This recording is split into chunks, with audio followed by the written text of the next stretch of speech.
I'm very happy to be able to join you in the convention.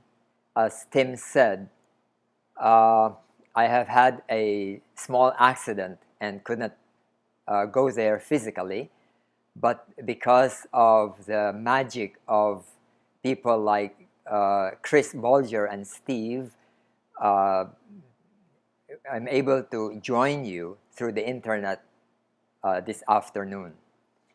I was watching the videos of the previous days in Adyar, and I saw that there were many friends whom I have not seen for several years who are there, and I miss meeting you physically this time, but I guess this is my karma at this time.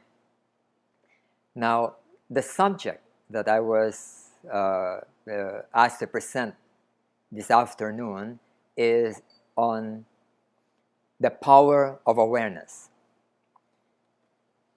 If we think about it, we will gradually realize that there is hardly a factor or element more important for our self-development and spiritual life than this element of awareness. Awareness touches and transforms various levels of our personality, individuality, and our consciousness. And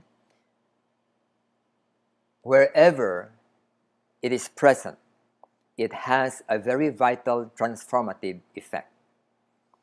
Now, let us start by asking ourselves, what really is awareness? I'm going to make use of some slides, and because I have to juggle between two screens, there may be a lag time in between, but this is the first time we're ever doing this, and we'll have to be more patient about it.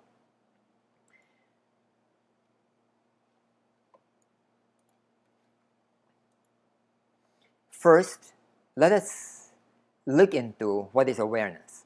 Awareness simply is to be aware of things directly rather than indirectly.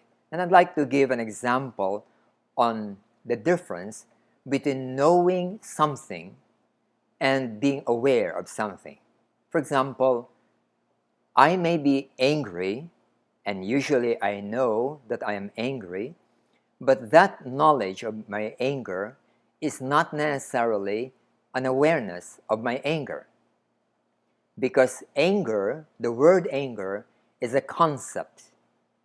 It is not an experience. We have put in various experiences and called it by the word anger. But anger really is an experience composed of a few things. For example,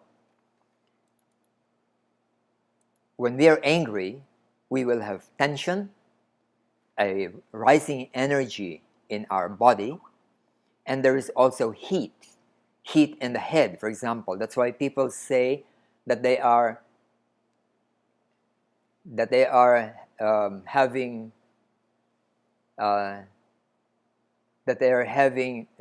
being hot-headed.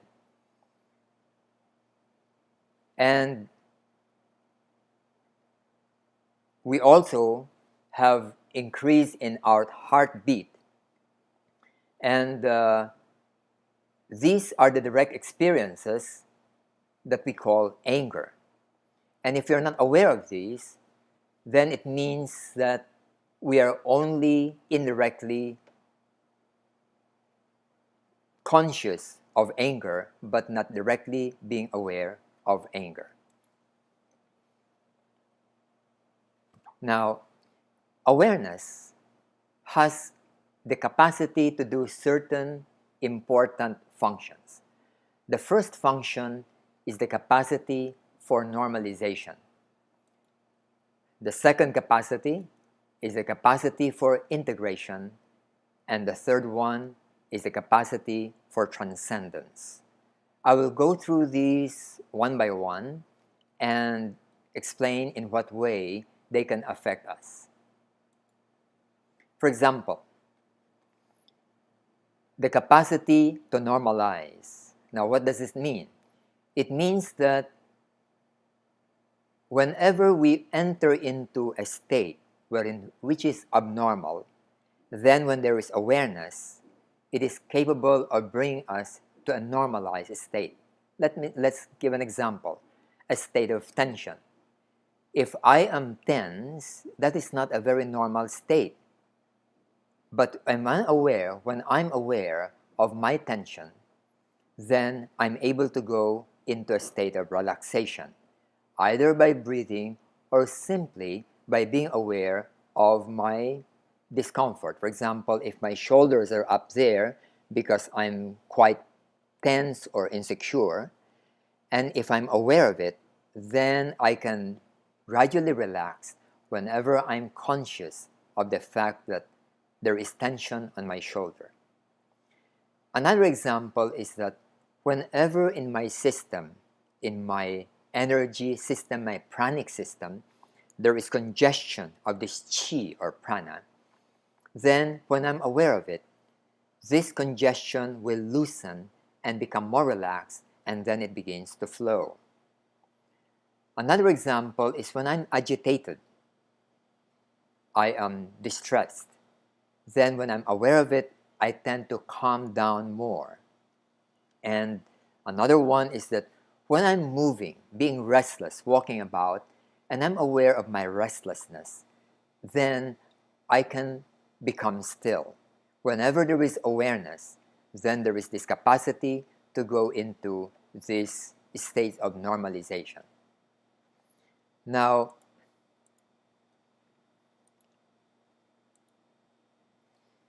let's go into integration. The first one we spoke about is about normalization. The second one is integration. Now, you will notice that our human mind, our personality, our consciousness is fragmented. We have various parts wherein which one part may be in conflict with another. And why are they coexisting at the same time? It's because one part is not aware of the other part. This integrating consciousness is not present, and hence a person can be dual personality, triple personality. He may smile, but within him, he may actually be seething with anger. He may be one kind of person when he is at home, and another kind of person when he is in the office. If we look into the classic psychological or personality theories in psychology, we'll find that one of the greatest discoveries of great psychologists is that of the fragmented nature of our mind. So Sigmund Freud spoke about the id, the ego, the superego, the conscious, the preconscious, the subconscious, or even the unconscious. Carl Jung also speaks about the same thing. He speaks about the persona, the shadow, the anima and the animus, the ego, the collective unconscious, as well as the various archetypes of the personality. Now, when these conflicts are very serious, then we will find that it will lead to psychological problems, neurosis, and psychosis. And then, even if one does not fully become psychotic or even seriously neurotic, one can become dysfunctional in various ways in one's personal life, social life, or career. And then, the growth of the individual will become arrested or slowed down.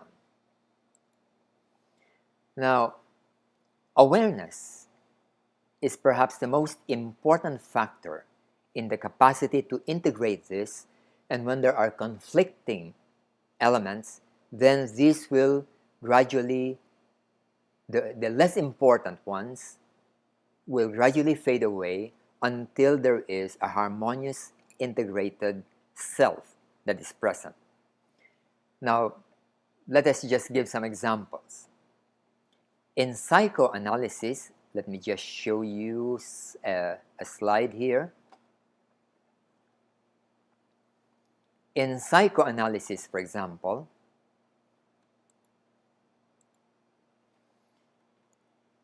we have here a diagram, a symbolization of the various elements of our consciousness. Here we have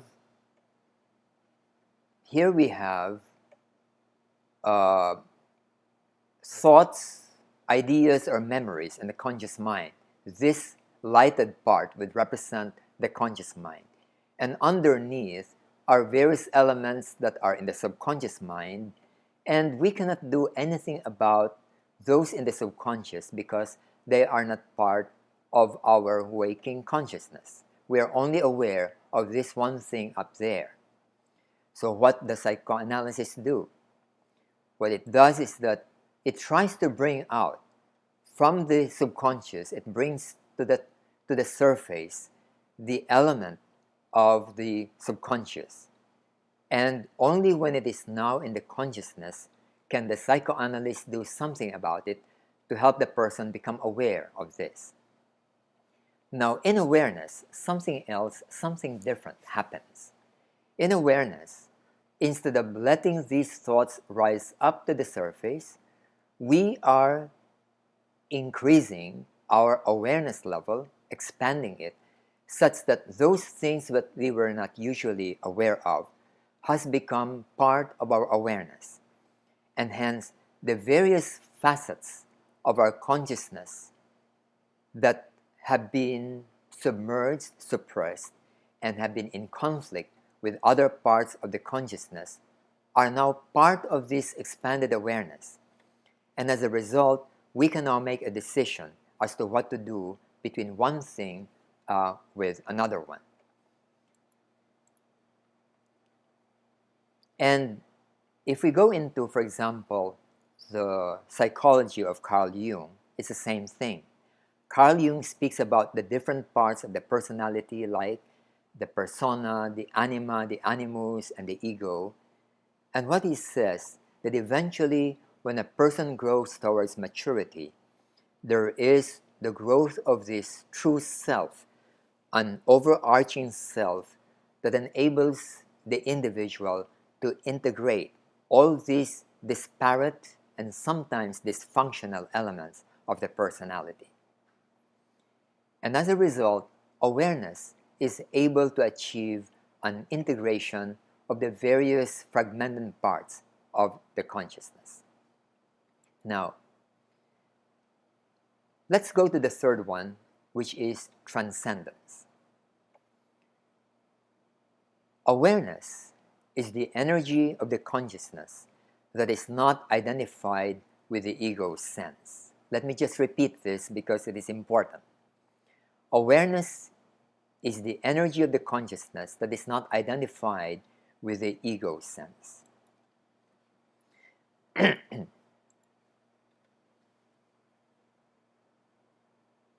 When I'm angry, or when there is anger, we usually say, I am angry. If there is pain in my body, I would say, I am in pain. Now, this is a psychological phenomenon wherein which that experience of the vehicles, the body, the emotions, or the thoughts, we become identified with, and so the pain becomes myself. I am the pain. I am in pain. Or when I'm angry, I am anger. It's not just that there is anger, but I am angry. Now, whenever there is awareness, something else happens. When there is pain in the body, I become conscious of the pain, but I am not necessarily the pain. There is a part which is awareness, which is not identified with this ego sense that identifies itself with pain. And hence what is happening is that there is an experience of pain, maybe pain in my hand, and yet I am not in pain. The awareness is not in pain. Only the hand is in pain. If I am depressed, there is depression in me, or there is distress, maybe there is fear, then this experience of fear makes my heart beat hard, and then I may begin to become tense, and I may even tremble. And all of these are happening, and yet, if I'm aware of it, that part in me which is aware is not identified with this fear. It is not a rejection of the fear. In fact, one is fully experiencing the fear, but the awareness itself is not the fear. And this distinction is very important because it makes the consciousness capable of bringing it to a normal state. So, whatever it is that we're aware of, like fear or pain, we transcend because we're no longer identified with it. And this capacity to transcend is a very powerful tool in growth and self-development. So, with these three capacities, we ask ourselves, what is the relevance of awareness to the problems of human life? Now, let me now go into a discussion about the two human preoccupations that we have. If we think about human life, you will notice that we are primarily engaged in two things. The first one would be we would like to end our pain and sorrow. This is the concern of the Buddha when he went out and looked for the solution to the problems of living. He wanted to find the solution to pain and sorrow. And some of us may have already attained this, that, all right, we can accept pain, we can face sorrow, and we have resolved this. But there is a second kind of preoccupation that we are concerned with, and this is the pursuit of our highest potential. And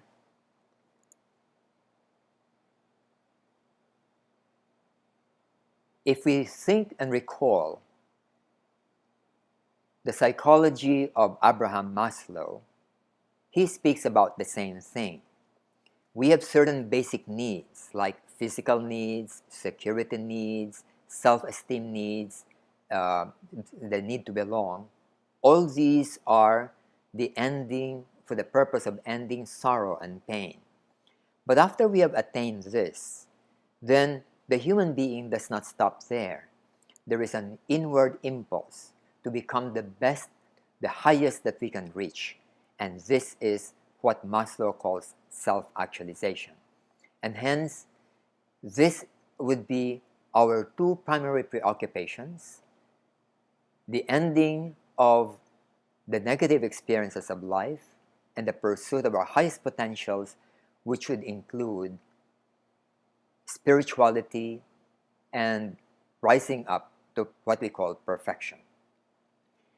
And in attaining this, there are various levels of consciousness that we have to go through in order that we'll be able to end this pain and sorrow and achieve our highest potential. And these correspond to the levels of consciousness of a human being. For example, we start with body pain. We'd like to end the unhappiness caused by body pain. We also would like to remove stress in our lives because stress is the beginning of distress. Then we'd like to end emotional distress like anger, fear, depression, resentment, hatred. Then we also would like to end the lack of control or mastery of our mind. So these are the four layers of our personality. And beyond this, we have our impersonal mind or subtle thoughts, the higher mind. which would now be the beginning of the pursuit of our highest potential. And then we next pursue mysticism and spirituality until one is ready for the apex of human growth and development, which is the achievement of oneness. Now, let us go into a discussion about in what way can awareness help us achieve this through the various levels of our consciousness. All right. Let's start, for example, with body pain. I mentioned this already, that whenever there is a body pain, we usually don't like it because we identify with it. But whenever there is awareness, as you will see in the right diagram, where there are two circles, one is the circle of pain and the other is the circle of awareness, then this part where there is awareness, there is no pain. And that part where there is pain, one can experience and go through it without feeling miserable. Then let's go into the next level, the level of stress. Stress actually is the beginning of distress, but starts with our pranic body, our etheric double. Whenever we are relaxed, then the chi or the prana in our body flows normally throughout the meridians, and we don't even feel it, we don't notice it. But whenever there is any kind of tension or constriction, then there is discomfort and pain which can be felt, and this is due to an unconscious tension. And where does awareness come in? Awareness comes in by whenever awareness is introduced, then we become aware of the constriction. And because of the awareness of the constriction, then it loosens this constriction, and the prana, the chi, continues to flow again. And as a result of that, then the stress or the discomfort that causes the stress fades away. Now, let's go into the next one, which is a bit more complicated and much more important in the way that we deal with the problems of living. Now, you look at this diagram, and you'll find that on the right side, our consciousness is roughly divided into two portions.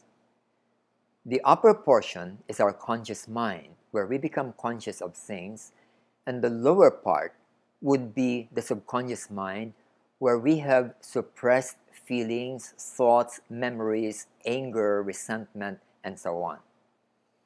And these things underneath are pockets of energy which have not been finished or completed or expanded. And as a result, there is a pressure in them that wants to get released. And once in a while, these pockets of energy goes through the filter that divides the conscious mind and the subconscious mind.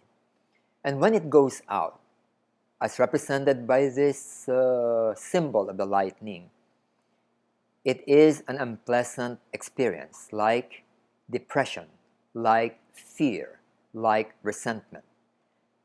And because it is unpleasant, what does the ego do?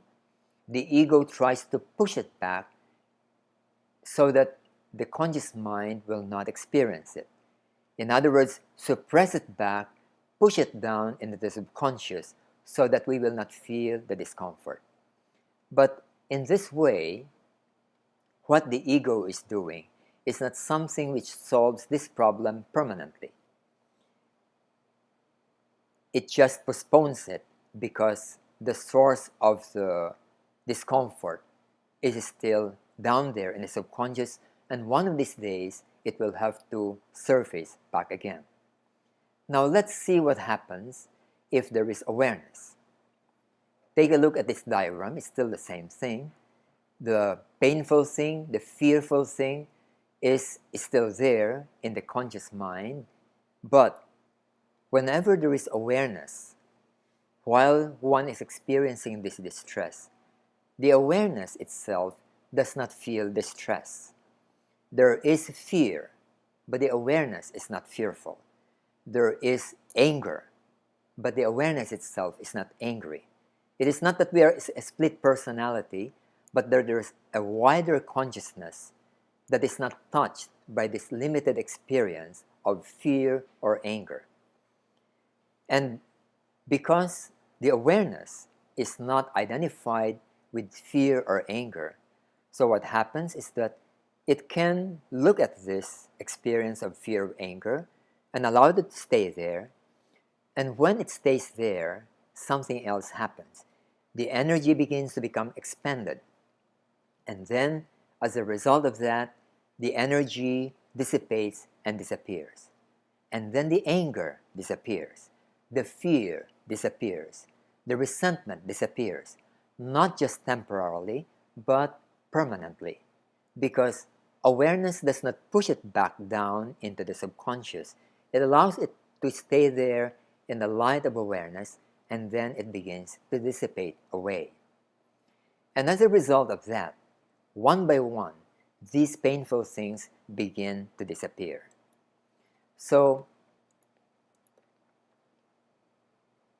when this can be done with awareness, you'll find that many things, many pains, many memories can be allowed now to surface into our conscious mind, and as a result, there will be less and less things that will cause distress or be suppressed in our subconscious, until hopefully one of these days, the push buttons underneath will almost be totally gone, and one is no longer afraid of the subconscious.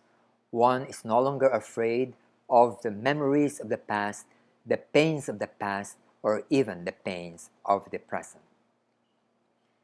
This is an important capacity of awareness, because this is the solution to the ending of human unhappiness. We all know that suppression does not solve unhappiness, because later suppression will come out in various ways, such that it may appear in various neurotic forms. But when these painful things are allowed to just come out into the open air and disappear, then it doesn't leave a remnant in our consciousness.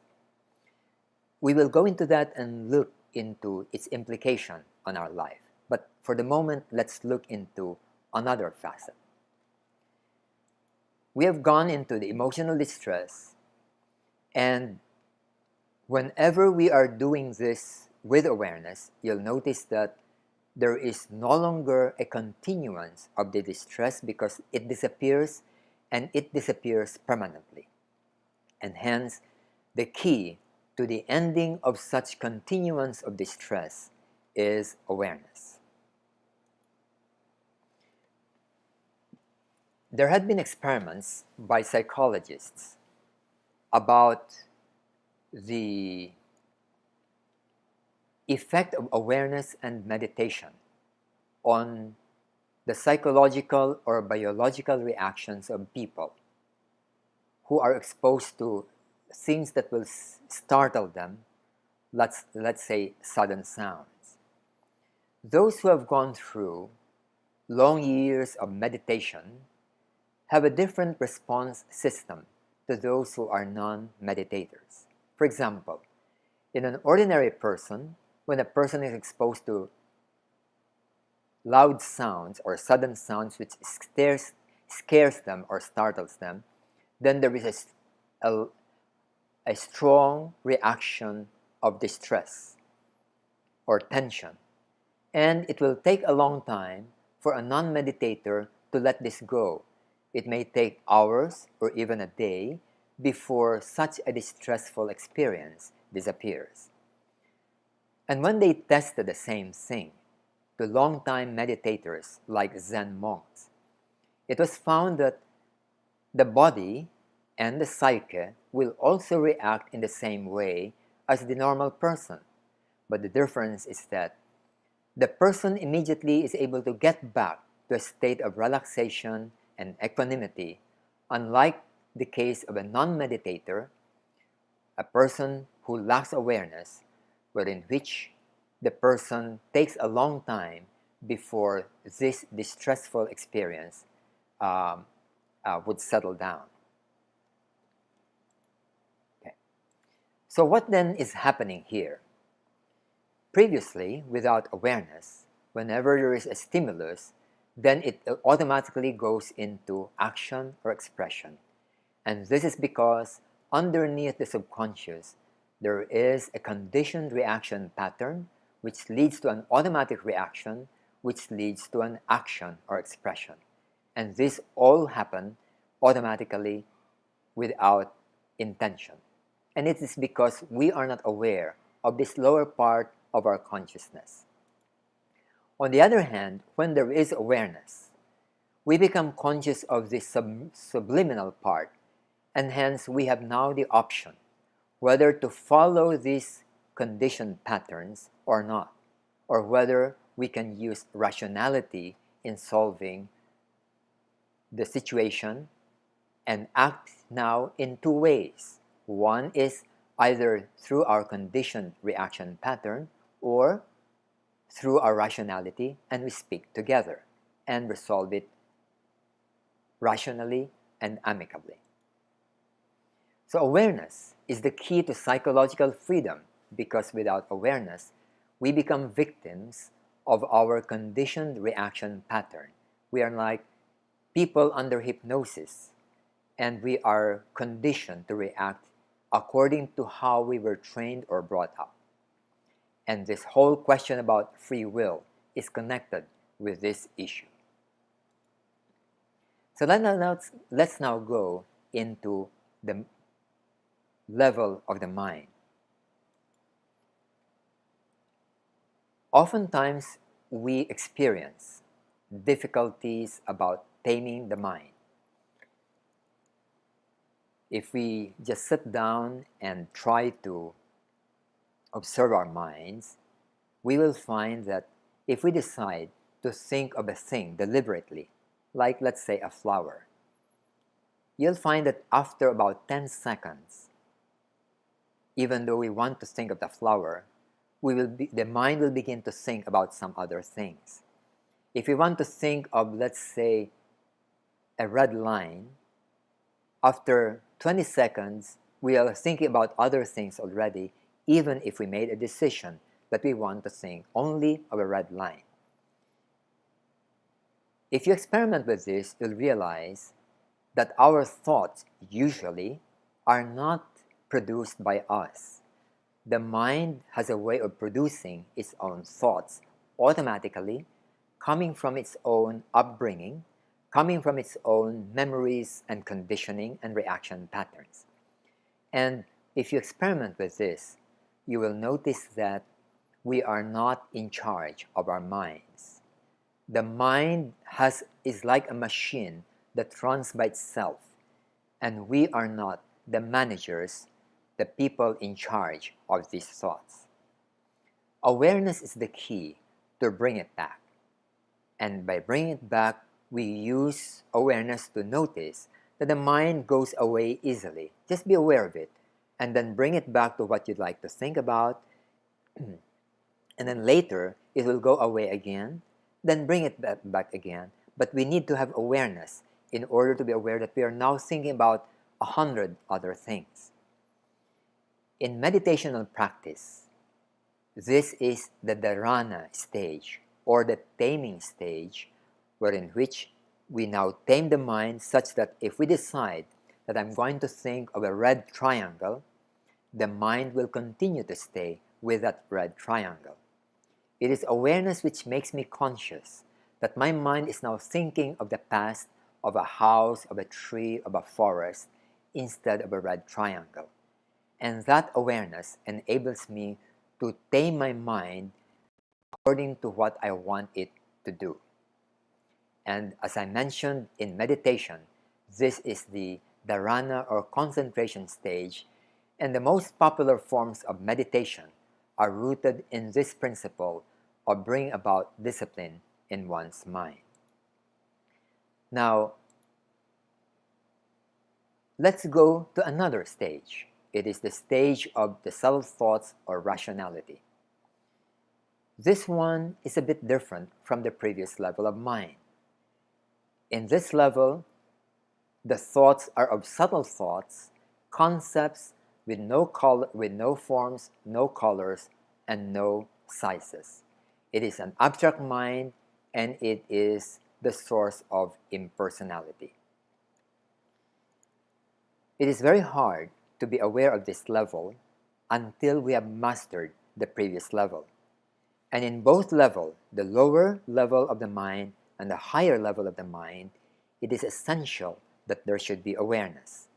When there is already the taming process, when we have done it, then we are ready for this other level wherein which we are no longer disciplining the jumping thoughts, the monkey mind, but we are capable of being serene and quiet just by watching the mind and staying in a state of equanimity and awareness. And this is meditation proper. In other words, in meditation, there is no disciplining process. It is just an awareness process where whatever is the content of the mind, then it just keeps on continuing without effort, without force, without control. And on this level, we begin to realize that in going into the inner recesses of our consciousness, we need to master this level. In the diagram of meditation by Madame Blavatsky, she teaches an approach in being able to let the mind dwell on this stage, and it requires a quality of awareness wherein which one can go into an abstract state, like being able to conceive that one is only pure space and time, infinite space and infinite time, and that one goes into a state of consciousness where the ego, the self, or that center of consciousness is without attributes. This cannot be done in the ordinary mind. It can only be done when we are able to attain this higher consciousness, this abstract mind, which is the true seat of meditation and higher awareness. Now,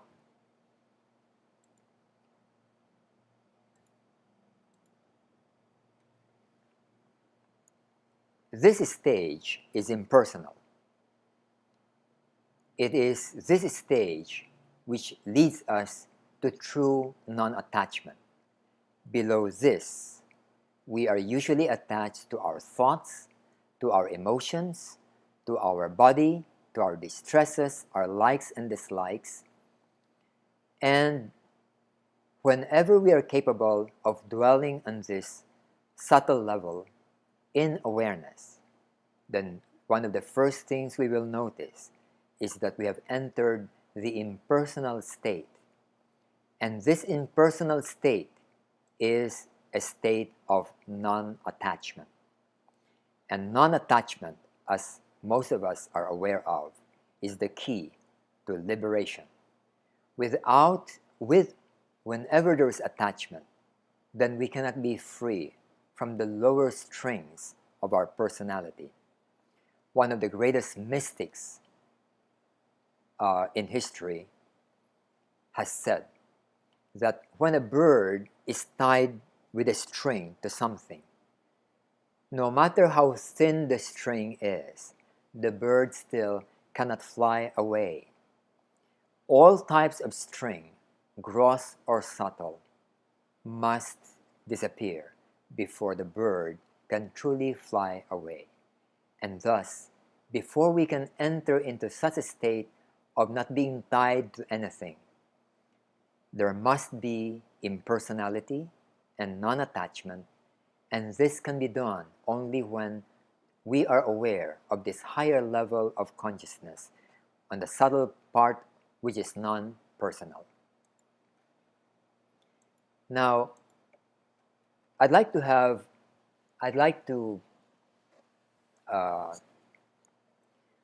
dwell a bit on the implication of these 5 levels of our consciousness in terms of our destiny, in terms of our quest for happiness and unhappiness. You will see here that in becoming aware of these 4 levels below, we are capable of ending what we call unhappiness. All unhappiness come from these 4 lower levels, not from the higher. The higher level, the subtle mind, the spiritual level, has no unhappiness whatsoever. It is impersonal. It does not like or dislike things. It is only these 4 levels which likes or dislikes things, and whenever it is frustrated, it is deprived of what it likes, then it becomes unhappy. And therefore, when we are aware of these 4 layers and be able to deal with them, not in a way that we are attached to it or identified with it, then we end what we call human unhappiness. Take note of this. I say this with care, but it is something which is truly possible. Human unhappiness can end, provided that we are able to become aware of these 4 levels and allow our identification with these 4 levels to naturally cease and dissipate. And we go naturally into a state of equanimity, into a state of impersonality. Are we happy after that? It's another topic, because happiness is something which must be understood in 2 manners, in 2 ways. The ordinary kind of happiness is the normal personal happiness, requires something else on the lower 4 levels. But in the spiritual life, there is something else which has been, there is another term which has been used to describe this higher level of happiness. It is sometimes called ananda, bliss, or whatever it is, higher sense of fulfillment, which is not just the satisfaction of our personal needs and desires. So our destiny is also determined by our capacity to be aware of these 4 layers and not become imprisoned by the tendencies of these 4 layers. When a person is identified with these 4 layers, then the person is not free. This is the reason why Krishnamurti often speaks of our lack of freedom because of our conditioning. And these conditionings belong to these 4 levels. Then we move on and we go into the impersonal transcendent level. We transcend thinking and reach a state which we speak of as mysticism or spirituality. It is on this level that we become conscious of another kind of awareness, which in Christianity is called contemplative consciousness. It's also called spiritual consciousness. In the East, whether it is Hinduism or Buddhism, it is called prajna or buddhi, or it is just simply called spiritual intuition. And it requires that not only should we be aware of the subtler levels of consciousness, but be able to transcend it, even more subtle than the subtle thoughts. Then finally, the greatest literature, the teachers of spirituality tell us that there is a final barrier in our quest for liberation. And that barrier is the sense of the ego. And to become aware of this requires the deepest meditation, which is an awareness of the ego sense. It is a kind of awareness which has no ambition at all. It has no goal. It must come naturally, because whenever there is a goal, then that comes from the lower levels, intention, purpose. But all these must go until only the sense of ego remains, and then when there is no attachment at all on anything, there may come a time, when the time is right, that even this ego will now fade away, and then one merges with universal consciousness. And this is what is meant by liberation.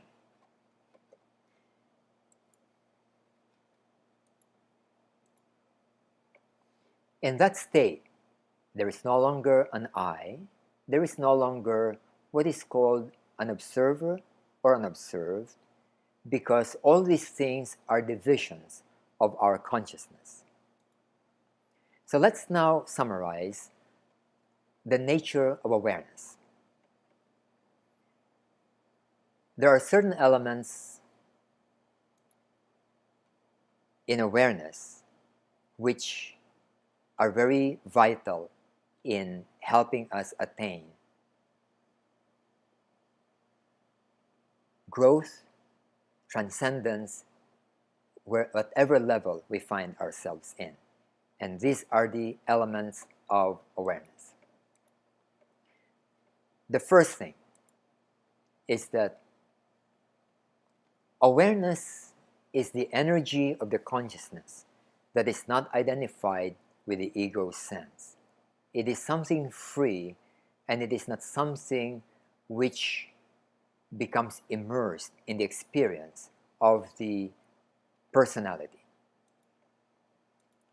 Number two, awareness is an energy that converts or gets identified with other energies, such as emotions or thought. When it is identified with emotions, then it expands itself. Remember, it is an energy. And when the energy is identified with emotion, then when one is angry or afraid, then this energy is used in that way, and we are no longer left with energy for true impersonal awareness. When the awareness is identified with pain, for example, or even with thought, then this free energy becomes diminished. And this is the reason why whenever we are so tied up or attached to our personal experiences, we find that it's very difficult to meditate. On the other hand, whenever on a daily basis we go into periods of quiet and silence, and in that meditative state, we'll notice that there is more free energy of awareness. Later, when we stop meditation, this free energy of awareness gets identified again with the personality. And we do it again tomorrow. And afterwards, after the meditation, it gets identified again. But take note, but after each meditation, the free energy of the awareness does not entirely come back to identification with the personality. Something is left. It is what we might call peripheral awareness. And this peripheral awareness becomes now the daily awareness in daily life, whether we are eating, talking, walking, or working. And whenever we are angry, whenever we are distressed, this peripheral awareness will notice that I'm distressed, that I'm angry. And because there's awareness, one is not carried away by identification, by the anger, by the distress. And hence, because of daily meditation, there is a leftover peripheral awareness which enables us to be aware on a daily basis. So awareness is an energy that gets converted or gets identified with other energies, and hence, the more emotions we have, the less higher awareness we have. In our daily life, therefore, we must try to minimize wastages of energy on things that are not important, especially on emotional outbursts or identification, because we save energy for a higher level. The third, what we are not aware of, we cannot master. If we're not aware of anger, we cannot really handle anger. If we're not aware of the elements of fear, then we cannot master fear. This is the reason why, when there is awareness, these other things in the lower personality tends to fade away permanently. 4. Awareness normalizes what is abnormal or an unnatural state, such as tension or blockages in one's consciousness. 5th, what we are aware of, we integrate into the conscious mind, removing contradictions. 6th, what we are aware of, we transcend. I have put here a diagram of a pendulum. In the pendulum, in the lower part, you can have pleasure here on one side and pain on the other side. You have excitement on one side and you have unhappiness on the other side. But you will notice that on the top level, which is symbolizing awareness itself, that state is not affected by the swing to and fro of the lower part of the pendulum. The pendulum may swing from excitement to unhappiness, but this upper part is not affected. And whenever there is awareness, then we have this part in us present, that even when there's pain, or even when there is unhappiness, there is a part in us which transcends it. Not escape it, not at all, not suppress it, but rather be able to experience this without getting absorbed in them, without getting identified with them. And that part which is transcendent is not unhappy, is not in pain. And 7th is that awareness grows with daily meditation or daily mindfulness. As I mentioned, peripheral awareness is developed such that it becomes a part of our daily life. How do we nurture daily awareness? There are many approaches, as you probably know, but there are 3 things which I'd like to mention to you, which you may wish to try to experiment with. First one, try to develop the habit of doing abdominal breathing. Not shallow breathing, but deep abdominal breathing. And you will notice that whenever you are tense, you immediately become aware of it. Just simply having the habit of abdominal breathing. Second, try to experience anything without any judgment. Just be aware of it. Whenever you are in pain, be aware that you're in pain. Whenever you're going to eat, be aware that you're going to eat. Whenever you are discussing with people, listening to somebody, then go ahead and be aware and without any kind of judgment. And you'll find that at the beginning, you will be shifting from one to the other, but eventually you'll find that there is a peripheral awareness which is always there, non-judgmental, witnessing, and non-attached. And finally, the most important way of nurturing awareness is by the practice of daily meditation. It is the one that builds this unattached awareness, which enables us to develop daily mindfulness in our lives. Now, I believe it is very important to teach awareness to everybody, not just to people who are interested in spirituality, but anybody who is concerned about the quality of one's life.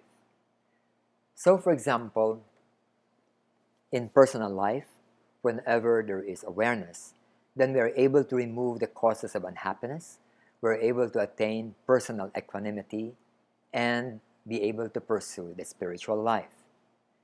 And we can teach this to members of our family. Even in our relationship with our family members, it will change the quality of a relationship. Then we can bring it to schools. I think it is very important to be able to introduce awareness or mindfulness in the education of children, because without this, children are brought up or educated in conditioned manners, so they become eventually like automatons or robots. But when they grow up with awareness, then there is this combination of a lower personality and a higher consciousness, which is with awareness, and then they grow up no longer just following the environment, but being aware of the higher choices in our lives. We can introduce this to many other things, to organizations, religious and spiritual groups.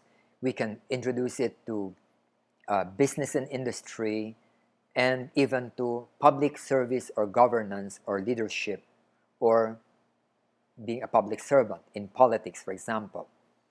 Whenever these things are introduced, there are transformative effects in our religious life, spiritual life, in business operations.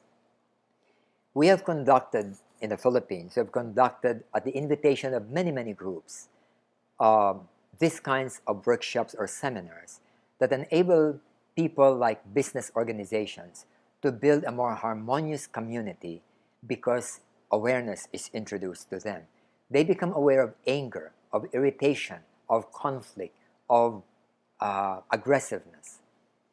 In leadership, for example, people become aware of personal ambition in the element of leadership, as opposed to being a visionary, which is impersonal. So,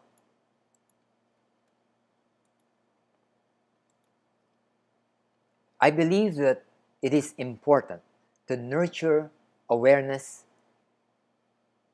in all parts of life, whether it is among spiritual groups or in ordinary people. But especially for spiritual organizations like the Theosophical Society, it should be an essential part of our culture and our spiritual practice. It is therefore important that we should encourage within the Theosophical Society the culture of meditation in all aspects of our activity, whether it is in service work, whether it is in lectures, whether it is in our social work, and so on.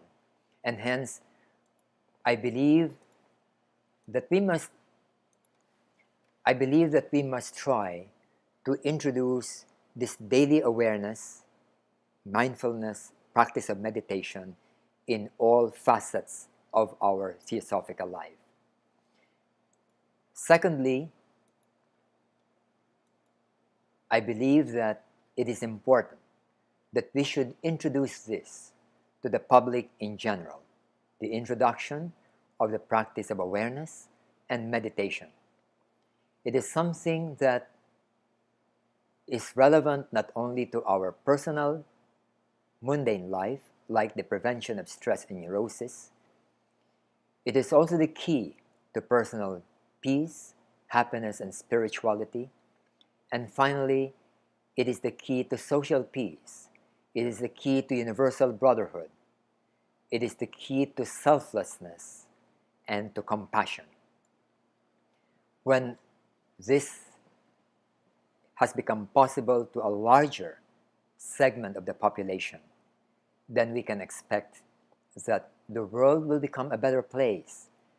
People will become happier and more peaceful people. And this state is not simply brought about by belief systems or outward religious practices. They come from an inner practice which is characterized by awareness. Let it start with us, with you and me, and then if it works in our lives, then let us teach it to those near to us until we can bring it out to the world in general. And in that way, in our own small ways, then we're able to make this world a happier, a more peaceful place, and eventually a more compassionate and a more spiritual place. Good evening to all of you.